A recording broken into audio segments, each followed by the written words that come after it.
Welcome to Frost & Sullivan's Growth Podcast.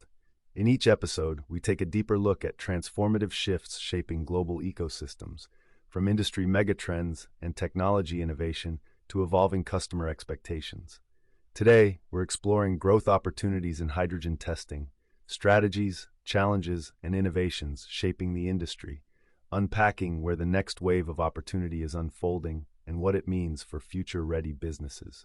Governments, industries, and investors worldwide are pouring billions into blue and green hydrogen projects. But here's the catch.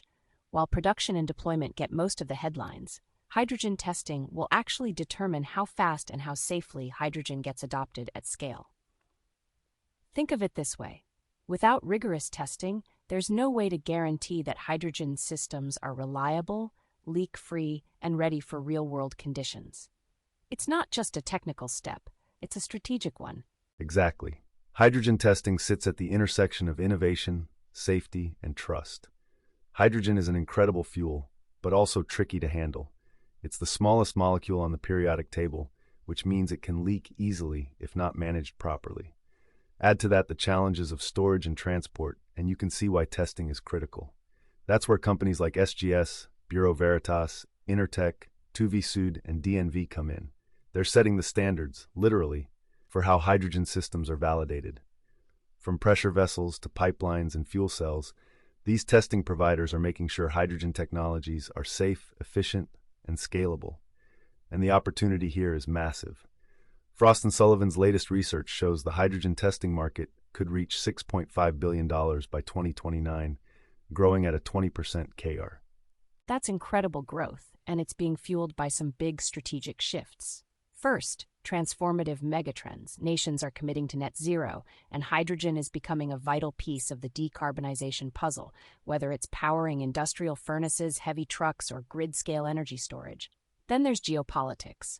The Russia-Ukraine conflict really exposed how dependent the world still is on fossil fuels.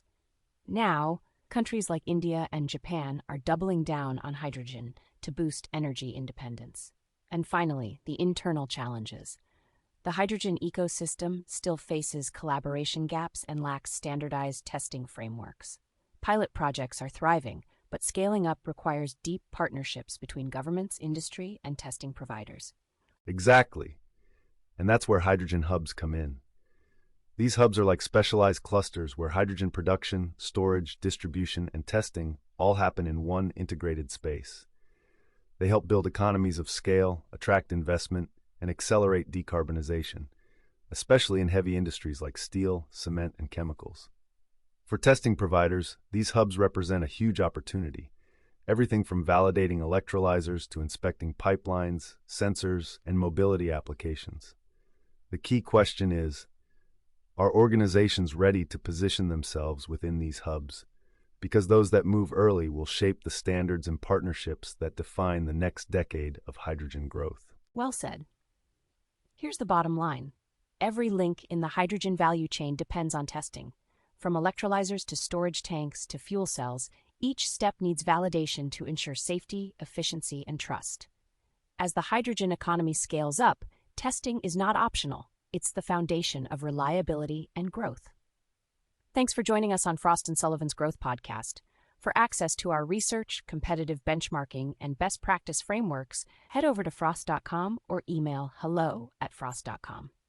We'll be back soon with more to help you stay clear-headed and growth-ready.